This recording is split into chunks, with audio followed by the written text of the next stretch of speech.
नमस्कार नमस्कार. जे स्वप्न माऊली फाउंडेशननी और माऊली डोंबिवली बघितलं होतं 4 डिसेंबर 2021 जेव्हा मी पहिली अतिदुर्गम आदिवासी जिल्हा परिषद शाळा डिजिटाईज केली होती, ते आज जाऊन 13 ऑक्टोबर 2025 आज आम्ही 138 अतिदुर्गम आदिवासी जिल्हा परिषद शाळा डिजिटाईज केली, जेणेकरून 7133 अतिदुर्गम आदिवासी जिल्हा परिषद शाळेत गोड गोड मुलं हा डिजिटल लर्निंग आस्वाद घेत आहेत.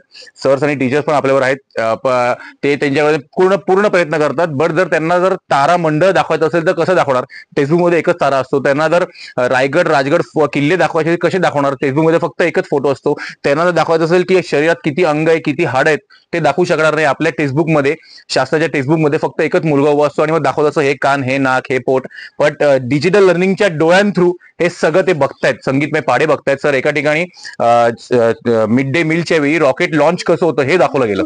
चंद्रयान लाईव्ह तेव्हा 40-45 होते, त्यांनी लाईव्ह बघितलं. परीक्षे पे चर्चा शनिवारी मोदी सरांचं खूपचे डायरेक्ट लाईव्ह बघतात. तर असे सुंदर खूप इफेक्ट्स आहेत. तुम्ही तुमच्या आयुष्यात कधी किती चांगले प्रसंग आले, वाढदिवस, लग्न, वाढदिवस, लवकर या. 32 टीव्ही डोनेट करा. तुम्ही जर फंक्शन करत असाल, एक राग मानू नका, बट तुमच्या मुलाचा पहिला वाढदिवस किंवा दुसरा वाढदिवस असेल, मोठं फंक्शन करतात, 5-10 लाख खर्च होतो. त्या लहान बाळाला काय करणार आहे? कोण काका, आपली काकू, आत्या, आत्ते, आजी, आजोबा, काहीच कळणार नाहीये. करा तुमचे कर्म, तुमचे परिश्रम, तुमची मेहनत, तुमचे पैसे, आम्ही कोण बोलणार आहे? पण असं कधी फंक्शन केलं तर 3-4 टीव्ही डेफिनेटली या मुलांसाठी द्या आणि यांच्या डिजिटल लर्निंगच्या ह्याच्यात हातभार लावा, ही आमची इच्छा. तर बघत राहा. Stay tune. थँक्यू. एकदा थँक्यू बोला परत. थँक्यू.